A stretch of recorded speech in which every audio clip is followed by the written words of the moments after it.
What do you call a moment so catastrophic, so soul-deep in its betrayal, that even 10,000 years later, the galaxy still trembles at its echo?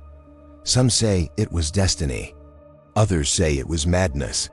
But those who were there, those who witnessed the unraveling of the Imperium's golden dream, they speak of it only in whispers. For it was not an alien, nor a demon, nor a nameless horror that first struck at the heart of mankind. It was a sun loved, exalted, and corrupted. The age was one of blazing triumph.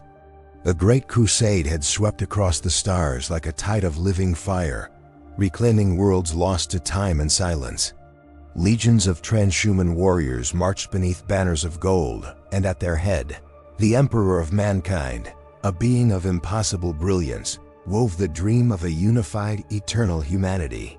His vision was not peace, for peace was a lie in a galaxy of monsters.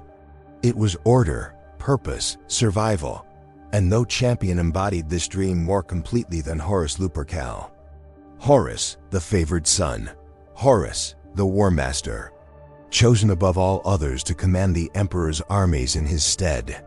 To many he was the embodiment of loyalty, a warrior whose laugh could warm an entire hall and whose wrath could shatter fleets. Under his command, worlds bent the knee, tyrants burned, and humanity's dominion spread like dawn across a dead horizon. Yet dawn is when shadows are longest. The first cracks were invisible hairline fractures beneath the armor of triumph. They began in a place most ignored, a single forgotten world on the edge of mapped space, a world whose soil had soaked in ancient whisperings long before mankind learned to speak.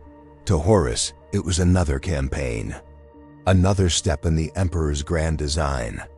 But when War Master's blood fell upon that cursed ground, something in the warp stirred awake. The warriors who witnessed it would later swear the sky itself shuddered.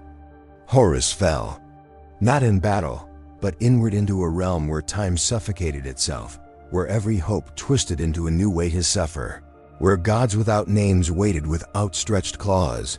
The galaxy called it a wound. The truth was far darker. Inside that unreal labyrinth of despair, the War Master was shown a vision of the Imperium's future. A future where mankind worshipped the Emperor as a god, where freedom faded beneath the weight of a single radiant tyrant. Whether the vision was truth or corruption remains a question no one can answer without trembling. But Horus believed it. Worse, he felt betrayed.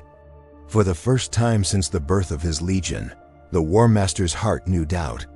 The powers of the warp ancient, ravenous, brilliant in their hunger, recognized this flicker of weakness. They nurtured it, twisted it, shaped it like molten metal. They offered promises carved from lies and truths so tightly wound together that no mortal could tell one from the other. They offered him honor restored, destiny rewritten, and an empire not borrowed from his father's dream, but forged by his own hand. And in that deep place of sorrow, where even stars seemed to drown, Horus listened. When he awoke, the galaxy rejoiced. The War Master lived. His armies hailed him with roaring voices.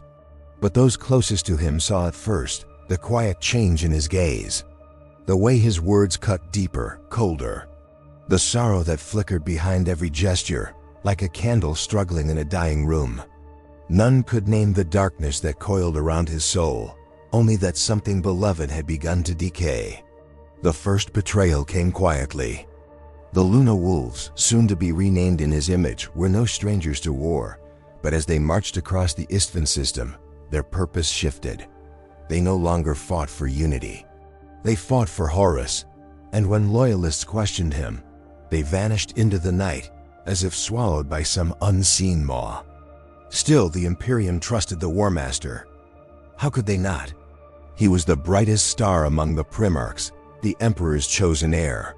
Even those who sensed danger dismissed it as pride or grief or the burden of impossible responsibility.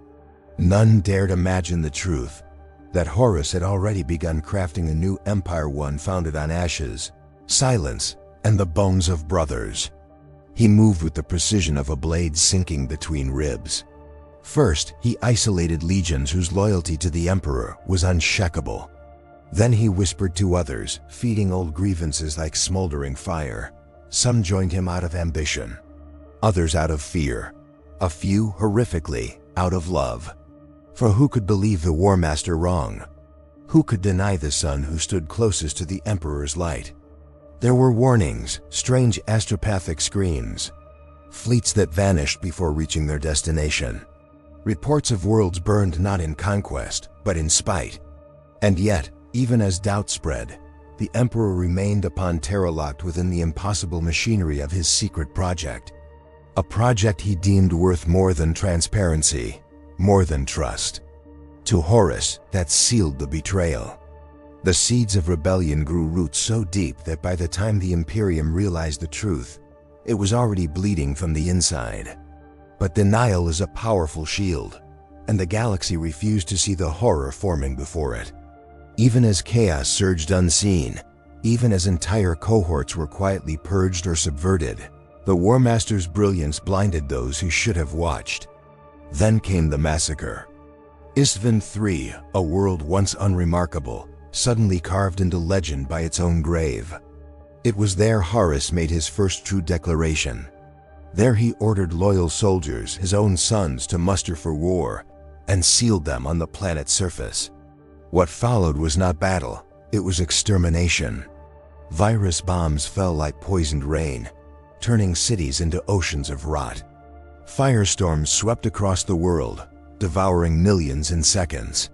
And yet, somehow, impossibly, survivors rose from the ashes, refusing to die. Their defiance forced Horus's hand. What should have been a swift execution became a grinding, apocalyptic confrontation between loyalist and traitor. The air howled with the screams of space marines torn between love for their primarch and loyalty to the Emperor. Brothers who once fought shoulder to shoulder now carved each other apart in streets drowned in toxic mire. It was a war without glory, a war without honor, a war born entirely from one man's wounded heart. When the final loyalists fell, Horus did not celebrate. Some say he turned away, unable to watch the last breath leave warriors who had once called him father. Others claim he watched in silence, his expression unreadable. Whatever the truth, something vital died that day. A light extinguished. A bond snapped forever. The galaxy felt the shift. From that moment, the Imperium was no longer merely at risk, it was doomed to fracture. With Isstvan III, Horus revealed his allegiance not to mankind, but to the powers that lurked beyond mortal comprehension.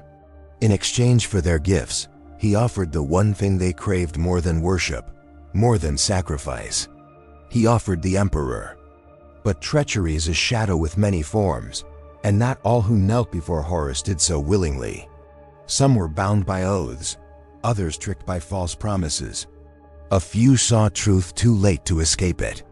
And in the far corners of the galaxy, loyalist primarchs began to sense an unspoken chill, a wrongness drifting across the warp like a hunter's breath. Rumors spread. Entire fleets lost without a trace, legions turning feral, psychers dreaming of crimson suns and golden thrones cracked in half. Something vast, unseen, was moving its pieces across the stars. And then, silence. A silence so immense, so unnatural, that even astropathic channels recoiled in fear. It was as if a curtain had fallen between Terra and the outer rim. As if the Imperium itself were holding its breath, waiting for a truth too terrible to name. In the heart of this gathering storm, the War Master stood upon the bridge of his flagship. His armor gleamed like a darkened sun, runes crawling across its surface like living wounds. Around him, trusted sons awaited his command, their faces lit by the cold glow of tactical hololiths. They saw only a leader on the brink of greatness. None saw the whispering shapes coiling behind his eyes. He looked out upon the void, his gaze fixed not on the stars, but on a distant world that shone like a tiny ember. Terra, his father's throne, humanity's cradle, the beating heart of everything he once swore to protect. It was then, in that breathless moment, that the first true wave of the heresy crashed through the galaxy. Fleets vanished into warp storms shaped not by nature, but by intent. Loyalist messages splintered into static. Planets that had known peace for centuries suddenly found themselves isolated, their skies darkening with the approach of unknown vessels. Something ancient had awakened. Something patient. Something hungry. And somewhere deep within the warp, in a place where gods watched with endless, predatory delight, a whisper unfurled, a whisper that carried the name of the War Master on winds made of sorrow and prophecy. The age of heroes was ending, and the age of betrayal had only just begun. The silence that followed the first wave of rebellion did not feel like peace. It felt like breath held too long, like the moment before a cathedral roof collapses under its own weight. Across 1,000 worlds, the Imperium strained beneath whispers that moved faster than courier ships, older than the faith that held entire systems together. Some claimed the War Master had been deceived. Others argued the Emperor had abandoned his sons to shadows.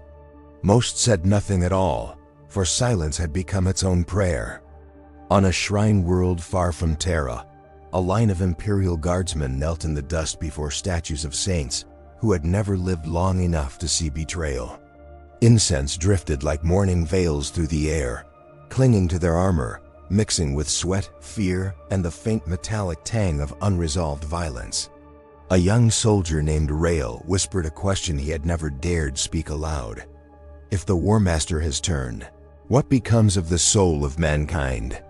The priest beside him, a thin man with shaking hands, answered not with scripture, but with a fragile truth. Faith, he murmured, survives only when nothing else does. Elsewhere, on the command deck of a loyalist cruiser, Captain Altrian of the Imperial Fists studied fragmented astropathic transmissions, broken cries from worlds collapsing in on themselves. Nothing fit. The reports contradicted one another. Some claimed Horus had declared independence. Others insisted he marched under the Emperor's will. A few proclaimed that chaos itself walked in the War Master's shadow. Altrian felt the weight of every conflicting truth like chains around his throat. He knew one thing with certainty. Whatever was happening, the Imperium was being blinded. The warp storms were no accident. Something was choking communication like a predator crushing its prey's windpipe. On Mars, the priests of the Mechanicum argued beneath the red-lit vaults of the Noctis Labyrinth. For generations they had worshipped the Omnissiah through logic and machine mysticism, but now their auguries faltered. Sacred engines stuttered. Data litanies corrupted themselves mid-chant. Entire Forge Fanes fell silent as if refusing to speak. A few Tet priests whispered that the machine god was displeased. Others that something in the warp was rewriting reality itself, circuit by circuit.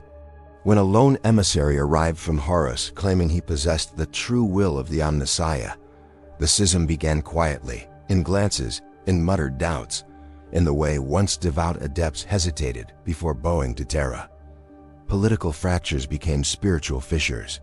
And from those fissures, treachery seeped like oil. But not every rebellion was grand. Some were small, intimate things, born in the dark corners between orders and conscience. On a distant listening post orbiting the dead world of Carthana, two astropaths huddled in terror. They had dreamt of golden light breaking apart, of wings of shadow stretched across the galaxy, of the Emperor's face cracked like a shattered mask. When they reported the visions, the station commander dismissed them as warp turbulence. Yet that same night, the entire outpost fell into radio silence, its lights extinguished, its final transmission nothing but a single voice whispering, "He walks in midnight now." Faith did not break all at once. It eroded slowly, grain by grain, beneath the relentless tide of uncertainty. On Terra, the High Lords argued in chambers thick with incense and paranoia. Some demanded the War Master be recalled to answer for the massacres.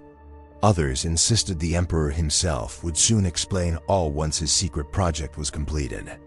But beneath their polished words lurked the same fear gripping every soldier in the field. If the Emperor cannot see this coming, what hope remains? And if he can see it, why does he remain silent?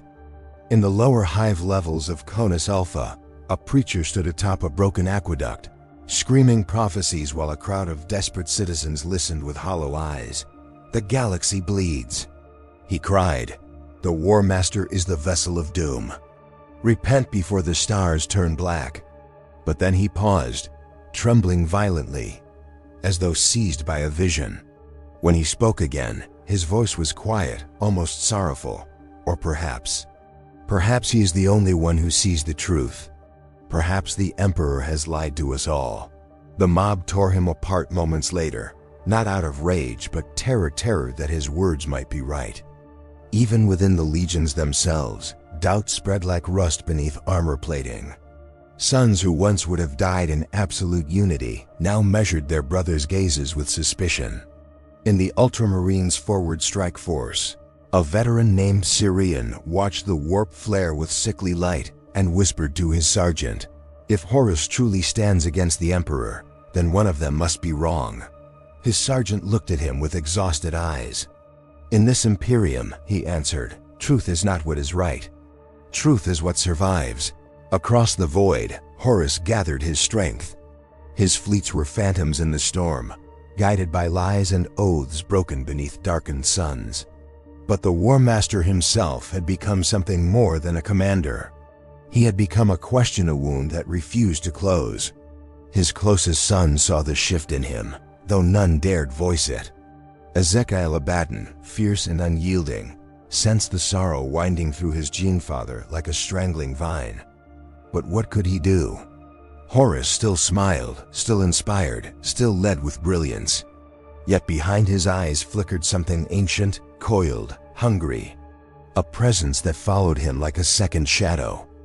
On the world of Scytheron Prime, where the soil was red as dried blood and the wind carried the screams of ancient wars, a division of loyal Imperial army forces found themselves unexpectedly cut off from the wider Imperium.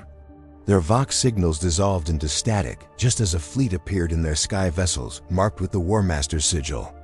General Narration, a man who had fought in 100 campaigns, ordered his men into defensive positions. But as the ships descended, he felt a strange certainty settle upon him. They were not coming to conquer. They were coming to test. The emissary who came to him was a former ally, a Captain Narration had once trusted with his life. His armor bore the same lunar symbols, now twisted slightly, subtly, as though rewritten by unseen hands.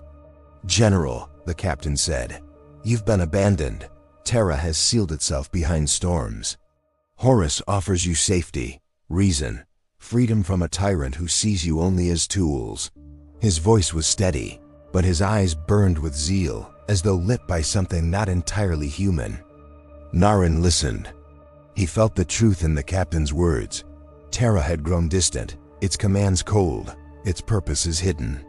He had lost too many men to directives he did not understand. And here was Horus's representative, offering clarity where the Emperor offered silence.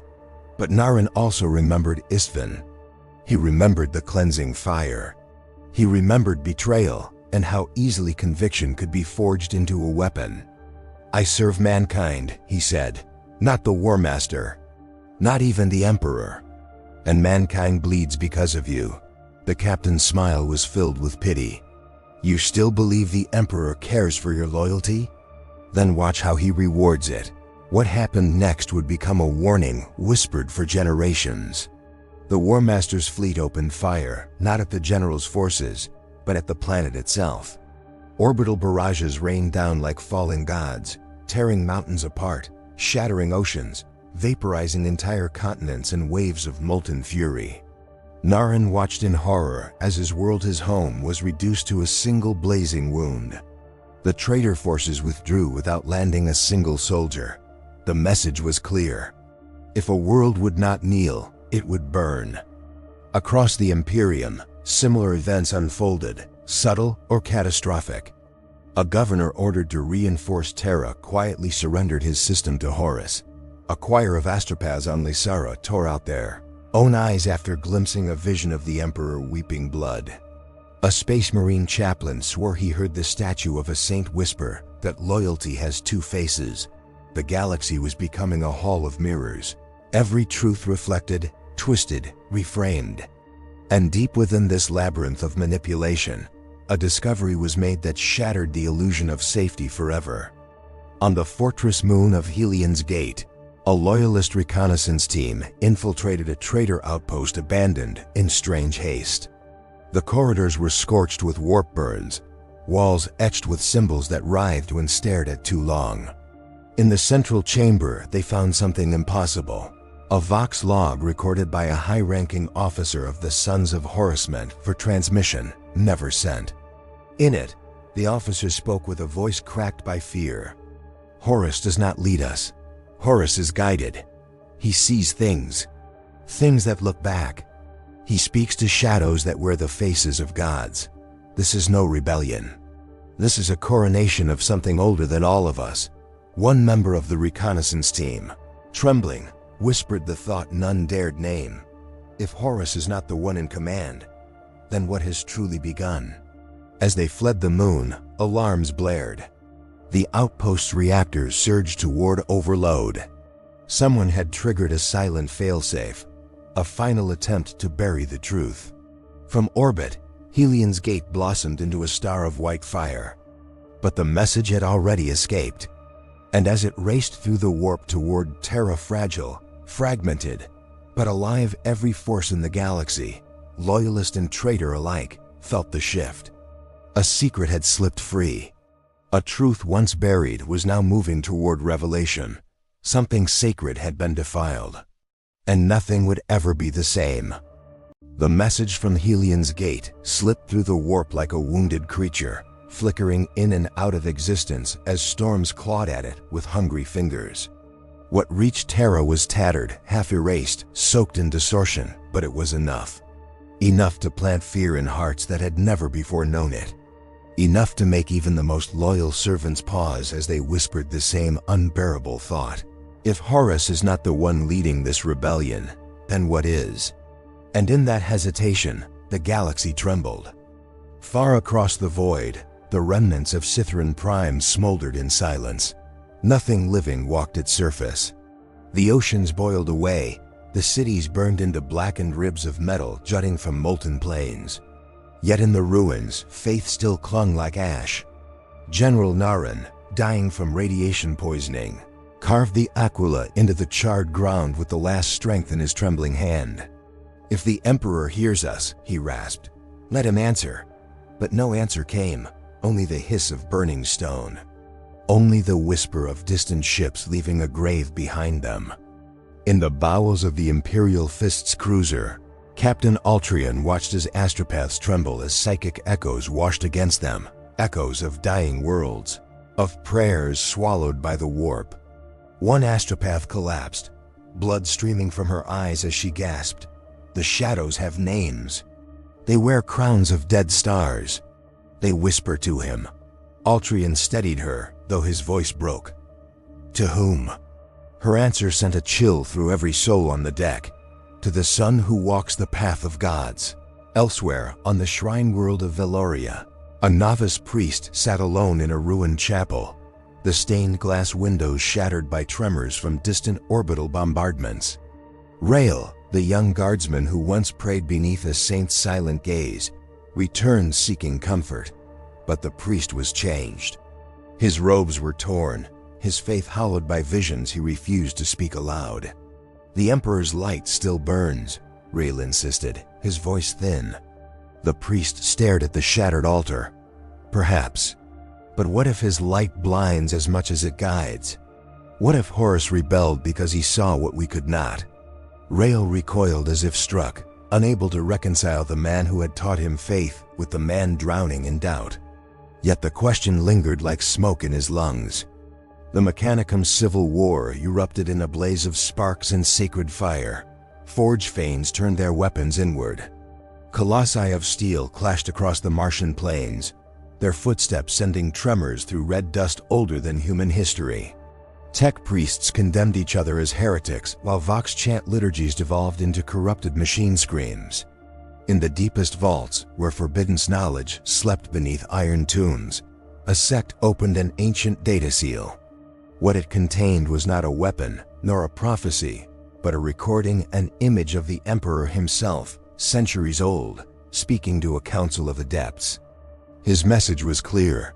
When the storms rise, when the faith of mankind is tested, trust not the visions of gods. Trust only the path I have set. For the truth is deeper than any of you yet understand. The sect stared, horrified. The Emperor had predicted the warp's deceptions, predicted faith's unraveling, predicted the very war now consuming the stars. If he had foreseen this, why had he done nothing to stop it? Why had he allowed his son to fall?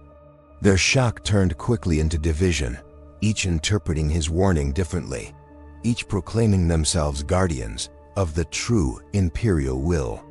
And so Mars burned. In the warp, visions bled into reality. Psychers across the Imperium collapsed mid-communion, writhing as voices poured into them like molten glass. Some saw Horus crowned in darkness, standing atop a mountain of burning sigils. Others saw the Emperor enthroned in golden radiance, face hidden, hands reaching through time as though trying to grasp something already lost. A few saw something worse, an empty throne, its occupant missing, its light fading into vast indifferent void. On the Ultramarine's distant frontier, Sergeant Syrian dreamed of the Emperor walking through ruins. Not ruins of war, but ruins of faith. In the vision, the Emperor touched a broken icon of his own likeness, and the stone crumbled beneath his fingers as if rejecting him. Syrian tried to speak, to ask what it meant, but the Emperor placed a hand on his shoulder and whispered, "Everything you know is built upon a sacrifice you were never meant to see." When Syrian awoke, he wept without understanding why. Battle erupted on the agri world of Talathari, where loyalist and traitor regiments clashed in sprawling fields of withered grain under a sky choked with smoke. During the melee, a traitor officer shouted across the lines, "Horus fights for truth. The Emperor chained us to a lie." A loyalist commander answered with bolter fire, but the words struck deeper than any bullet. Soldiers hesitated, not out of sympathy for the traitors, but out of fear that they might someday discover that lie themselves. When night fell, Rael found himself alone in a crater, surrounded by bodies friend and foe alike. The sky burned red with orbital fire. He whispered the Emperor's prayer, but the words felt hollow, like reciting a memory of faith rather than faith itself. And then he saw a light. A small flickering glimmer drifting toward him across the carnage. It was not holy, not bright, but it pulsed like a heartbeat. When it touched him, the world fell away in an explosion of sound. He saw Terra shrouded in storms. He saw the Emperor sealed within a mechanical throne that pulsed with unnatural energy. He saw Horus screaming in a place where reality bled into nightmare. And in a final unbearable fragment, he saw the galaxy itself wounded, cracking, splitting open along invisible seams of fate. The vision vanished. Rael lay gasping in the crater, his mind reeling. He did not understand what he had seen. But one truth echoed inside him, colder than void ice. The Emperor is trapped. On Terra, deep within the Imperial Palace, the Emperor felt that whisper of revelation shift through the warp like a ripple. But he remained unmoving, bound to the golden throne by machinery older than his closest servants realized. Servitors tended to the relentless drain of psychic power. Custodians kept silent vigil. And still the Emperor's eyes remained fixed on something far beyond material space. Something he had been battling since the dawn of mankind's existence. A war invisible to all but him, but the golden light around him flickered. Once, it had been steady as a star. Now it wavered, dimmed, strained. Cracks formed in the unseen architecture of his psychic shield. Through those cracks, something whispered, something patient and venomous. It had waited 10,000 years for this moment. Outside, the High Lords panicked as reports arrived of another loss. The fortress moon of Helion's Gate had been vaporized moments after an intelligence breach. They argued about traitors, about infiltration, about which legions could still be trusted. None dared ask the question lurking beneath their panic. If the Emperor's light weakens, what becomes of mankind's soul?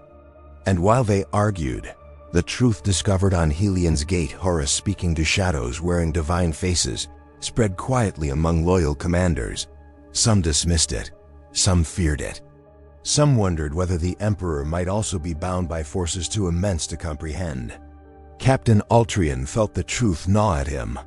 If both father and son were being manipulated, then the heresy was not merely rebellion, it was a ritual. A contest of divine puppetry. In the distant Segmentum Solar, a lone Astartes ship fled a burning star system overtaken by traitors. Aboard it, a dying chaplain clutched a data scroll recovered from a traitor warship. He whispered its contents to his brothers before his final breath. Horus did not seek the crown. The crown sought him. The crew stared at the symbol etched into the scroll, an ancient sigil older than the Imperium, older than human memory. It pulsed when touched, as though something inside it was alive. And in that moment, reality shifted. A tremor shook the warp, psychers screamed. Astropaths collapsed. Stars flickered like candles in a sudden gale. Across the galaxy, every being with even the faintest psychic sensitivity felt the same thing, a presence stirring. Not chaos, not the Emperor. Something deeper, older, watching. Rael woke from nightmares that did not belong to him. Captain Altrian felt the light of the Astronomicon quiver. Sirian sensed the Emperor's silence stretching into something like despair. The priest of Veloria knelt before a broken altar and whispered, "What have we worshipped all this time?" And in the heart of the warp, Horus himself opened his eyes burning not with hatred, nor ambition, but with revelation. For the first time, he saw the true shape of the entity whispering to him, guiding him, twisting him. And what he saw was not a god. It was a mirror reflecting everything the Emperor had hidden. A mirror showing that the war was never between father and son. The war was for humanity's soul. And the soul was already cracking. As this truth rippled across the galaxy, a final shudder passed through the Astronomicon, so faint yet so profound that every ship relying on its beam felt the same dread. For the first time in 10,000 years, the Emperor's light failed. Only for a second. But a second was enough to change everything. For a heartbeat, the Astronomicon dimmed, and that single faltering pulse rippled across the Imperium like the dying breath of a god. No alarms sounded, no proclamations boomed across the stars. Only a silence so absolute, it felt as though the galaxy had forgotten how to breathe. On 1,000 bridges and battlefield front lines, warriors froze mid-motion, their instincts screaming that something sacred had slipped, something eternal had trembled. When the light flared back to life, steadier but thinner, the fear did not fade. It deepened. If the Emperor could falter, even for a moment, then the very foundations of reality had begun to crack. In the cratered wasteland of Telether III, Rael rose to his feet as the last echoes of the vision clawed their way down his spine. The air stank of ash and iron, a metallic storm swirling through ruined grain fields. He felt as if the sky itself stared down at him, waiting for a confession he didn't yet understand.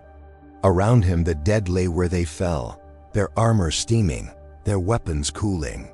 When reinforcements arrived, they found him standing alone, trembling but alive, whispering to himself that the Emperor was imprisoned in his own throne. The officers dismissed it as shock, but the rumor spread through the ranks like an infection, quiet, poisonous, impossible to contain. Aboard the Imperial Fist's cruiser, Captain Altrian watched the Astronomicon flicker with cold dread. His hands clenched the railing as the glow shifted like a fire starved of oxygen. The astropaths did not speak.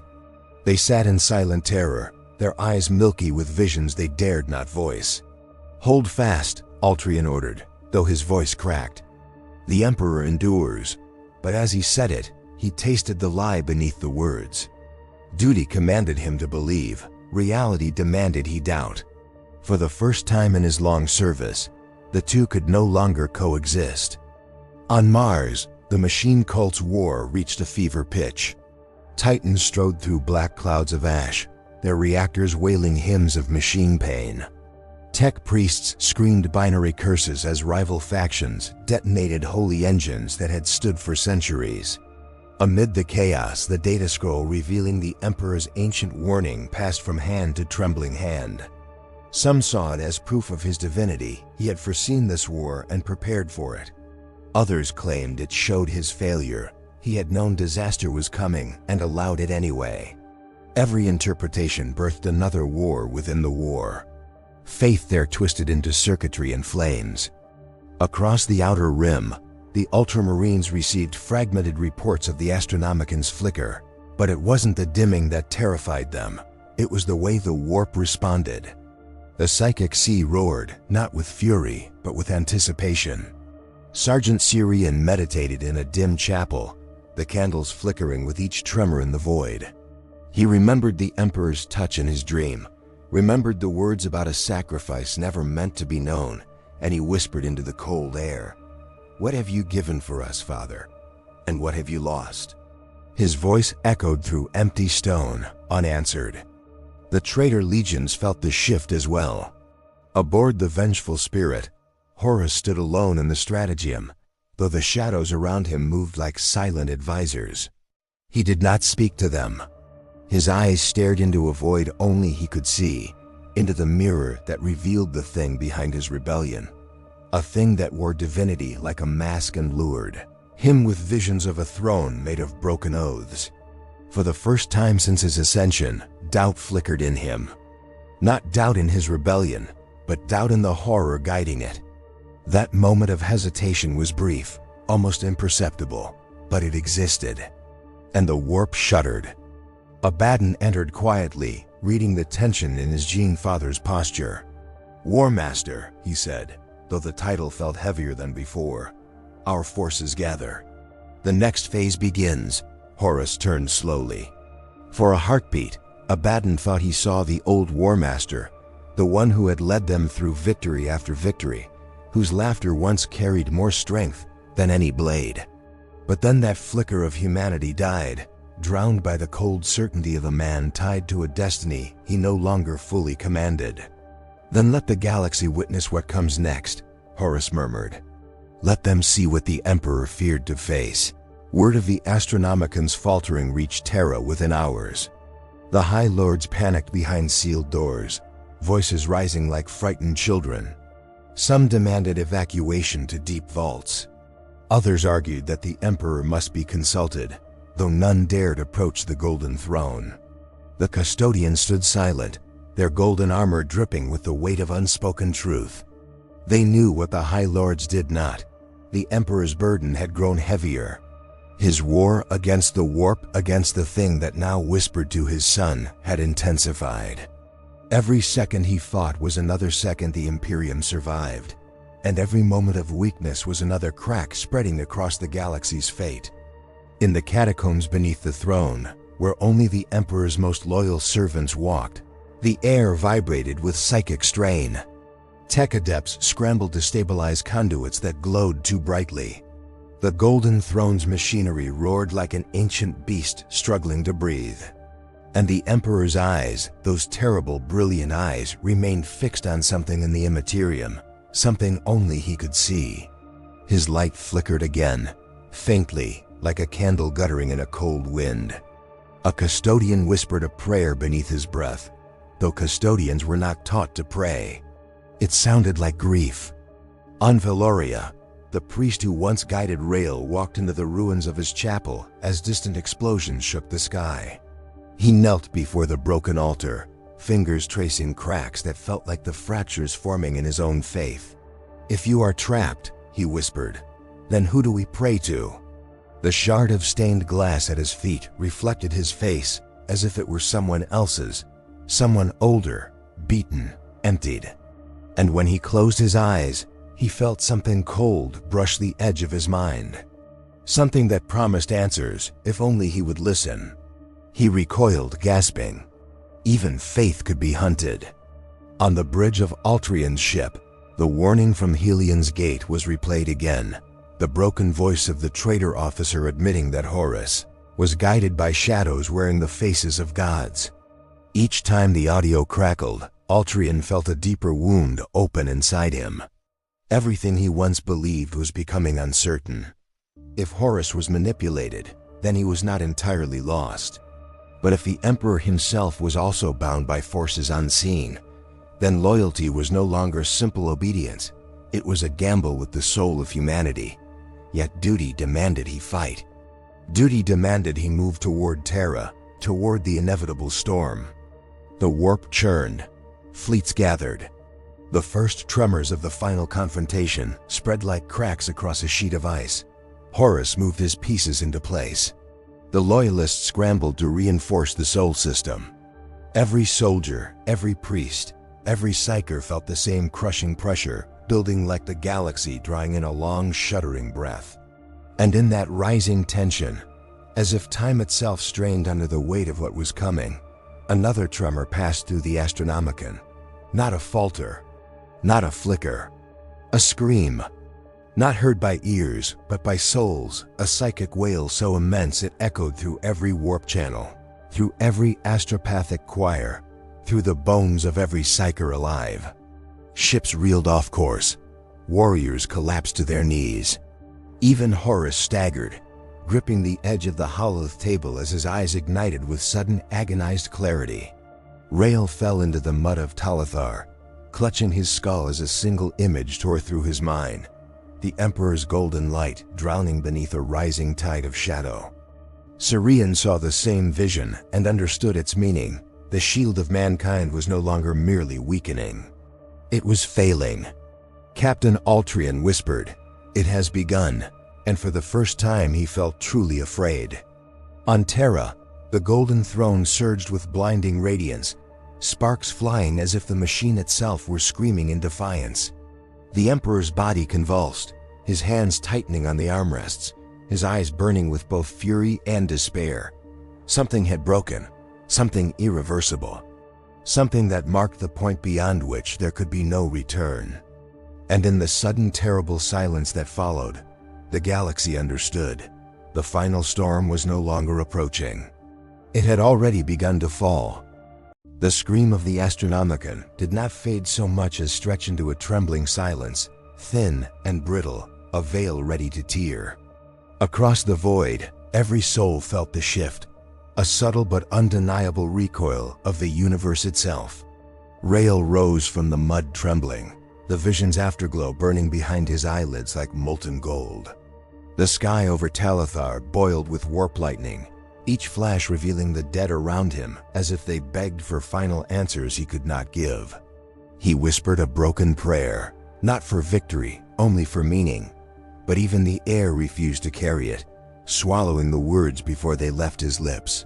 He knew then that faith had changed shape, and perhaps he had changed with it. Captain Altrian stood on his command deck as warning runes screamed to life. The void ahead rippled. Entire starfields warped like reflections in shattered glass. The traitor armada emerged, silent at first, as though the ships themselves were holding their breath. Then the alarms erupted and the deck shook beneath him.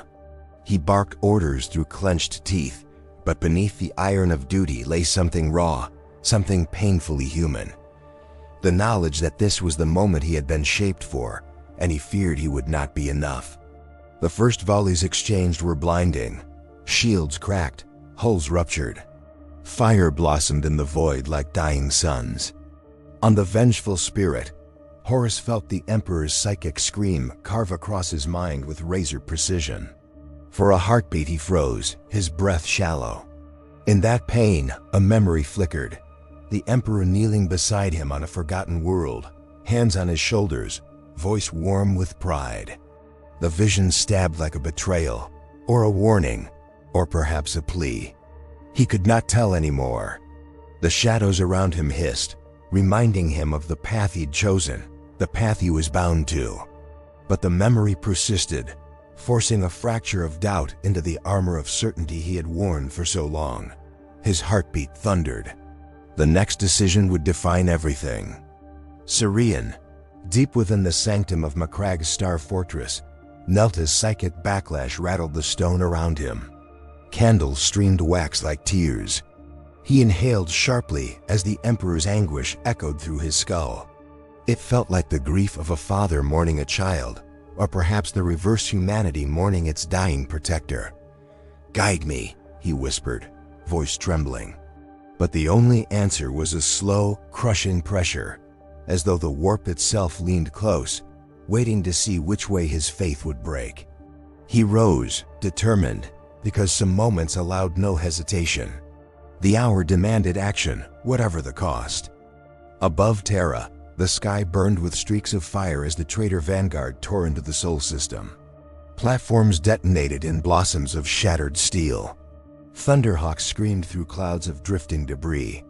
The void became a storm of fury and purpose, each ship a single heartbeat in the pulse of a dying empire. Yet beneath the chaos, something steadier thrummed. The Emperor's will, strained but unbroken, a golden thread holding the entire fabric of humanity together. But even threads could snap. In the deep chambers beneath the golden throne, the custodians moved with solemn urgency. The machinery surrounding the Emperor roared like a wounded star, every conduit glowing far too bright. Tech priests chanted Ben-Huruk prayers, their voices cracking with fear. One custodian stepped closer to the Emperor's still form, his bronze faceplate reflecting the radiant agony pouring from the master of mankind. For a moment, he thought he saw the Emperor's lips part, thought he heard a whisper carried between heartbeats. "It is time," but he could not be sure. He only knew that the end of one age had begun. As Horus unleashed his full might, the warp erupted with a roar, a psychic gale that swept across the battlefield. Loyalist fleets strained against the tempest. Ships spiraled, burning. Lives ended in flashes too brief to name. Altrian gripped the railing as a warp tide slammed into his cruiser, cracking its shields and plummeting entire decks into darkness. Yet in that darkness, he felt a strange peace. Duty had carried him this far. It would carry him to whatever end awaited. He roared commands through smoke and alarms, guiding his warriors into a final charge against the encroaching legion of traitor vessels. If he was to fall, it would be facing the storm head-on. Rael staggered as the sky above Talathar tore open, revealing brief glimpses of the void war raging overhead. Burning wreckage streaked down like falling stars. He reached instinctively toward the heavens, feeling the psychic pulse ripple through him again, this time less a scream, more a low, aching note. A farewell. He felt the Emperor's presence like a hand on his shoulder, not gentle, not soft, but resolute. It steadied him even as exhaustion threatened to pull him down. He understood then, sacrifice was not a choice, it was a path. And the Emperor had walked it alone for far too long. On Terra's outer defenses, as the traitor assault began its first true push, a single moment of clarity swept across the battlefield. It was not peace. It was not hope. It was the brief stillness before the blade strikes, the pause between lightning and thunder. Soldiers tightened their grips on lasguns slick with sweat. Astartes locked their armor seals with ritual precision. Priests whispered final benedictions, knowing the Emperor might no longer hear them. The storm broke. The traitors surged forward like a black tide. Bolter fire erupted in waves. Bodies fell. Heroes rose and were cut down. Every second was a lifetime, every breath of victory stolen from death's hungry jaws. And above it all, the Emperor and Horus moved toward the moment neither could escape. A collision of fate, love twisted into hatred, visions corrupted into chains. The warp churned as if eager to witness the final reckoning. Horus felt its expectation. The Emperor felt its hunger. Their paths tightened, spiraling inward toward destiny with the weight of 10,000 years behind them. Then slowly, the tempo shifted. The thunder of battle softened to a distant rumble. The screams blurred into a muted hum. The smoke thinned. The warp winds calmed, as if even the Imperium held its breath. Altrian lay against the broken railing of his burning ship, blood pooling beneath him, Yet he watched the dim silhouette of Terra through a cracked viewport and smiled. Rael, kneeling in the ruins, felt the pressure in his mind ease, replaced by a solemn quiet. Sirian extinguished the last flickering candle with trembling fingers, knowing the next breath he took would be in a changed universe. Across the Imperium, psychers shuddered as a final ripple spread outward from Terra's soft, tired but profound. Something immense had shifted. Something eternal had been wounded, or saved, or sacrificed. No one could say. But every soul felt the weight of the moment settle upon them like ash after a great fire. The storm had passed, but the silence that followed was not peace. It was the waiting quiet before truth revealed itself. A quiet that promised the next age, whatever it would be, had already begun. In the wake of the final psychic ripple, the galaxy seemed to exhale a long wounded breath. The void, once torn by the screams of dying stars and the curses of traitor lords, settled into a hush that felt almost reverent. It was not peace. The Imperium had never tasted such a thing. It was simply the stillness after the blade has struck, when the world has not yet realized it has been cut. Across Terra's scorched cradle, ash drifted like slow-moving snow, settling over the ruins of walls that had once borne the weight of hope. Towers lay half-shattered, their silhouettes jagged against the dimming sky, like the ribs of some fallen titan. Smoke curled lazily upward, no longer driven by the desperation of battle, but by the quiet sobbing of fires that had burned too long, and now wished only to be extinguished. Rael walked through what remained of the outer bastions, the silence so complete it felt sacred. Every footstep echoed like a trespass in a forgotten cathedral. He saw bodies arranged by chance or fate, their weapons still clutched, their armor broken, their faces frozen not in fear but in a strange, resigned understanding. These had been the Emperor's faithful, and they had died believing they were part of something eternal. He wondered if they were right. He wondered if belief alone could forge eternity. In the distance, the sky still pulsed faintly with the aftershock of a psychic wound too vast for mortals to name. Rael felt it echo in his bones, like a memory he had not lived, but would somehow carry forever. He lifted a hand to the air, half expecting the warmth of divine presence, but found only the chill of a world beginning to forget the sun. Captain Altrian's ship drifted through the void in silent ruin, its once proud hull now little more than a tomb of fractured steel. Yet in the command throne, his final expression remained calm, resolute, almost content. As if in those last moments, he had glimpsed something beyond the veil of fire and betrayal. Something that had allowed him to die with a soldier's peace. Perhaps he had seen the Emperor. Perhaps he had seen nothing at all. The truth no longer mattered. The echo of his duty remained, drifting through the void like the last notes of a requiem. Sirian knelt in the silent star fortress, surrounded by a sea of extinguished candles. Wax pooled like blood across the stones. The air still vibrated with the faintest residue of the Emperor's final cry, a sound that would haunt psychers for millennia. He bowed his head, not in despair, but in reverence, knowing he had witnessed the turning of an age. He had felt the shattering of something immeasurable and the forging of something new in its place. As he rose, his joints aching with exhaustion, he moved not like a victorious priest, but like a mourner preparing a body for burial. Outside the sanctum windows, the stars flickered uncertainly, as if shaken by what they had seen. On every world within the Imperium's reach, people felt the shift even before news spread. Mothers paused mid-prayer, sensing a warmth that once guided them beginning to fade. Warriors wiped blood from their blades and stared at the horizon, feeling the weight of a duty suddenly doubled. Children looked up at the night sky and wondered why it felt different, as though the constellations had subtly rearranged themselves. The universe had not ended, but something had. High above Terra, the void quieted around the battered remnants of the traitor fleet, drifting like burnt offerings into the darkness. Horus's light had gone out, though none who remained could say exactly when. Only the Emperor knew the truth of that final moment, between father and son, and the emperor, bound in golden silence, could tell no one. Deep beneath the palace, the golden throne hummed with a steady, oppressive rhythm. Tech priests tended the machinery with trembling hands, not daring to speak.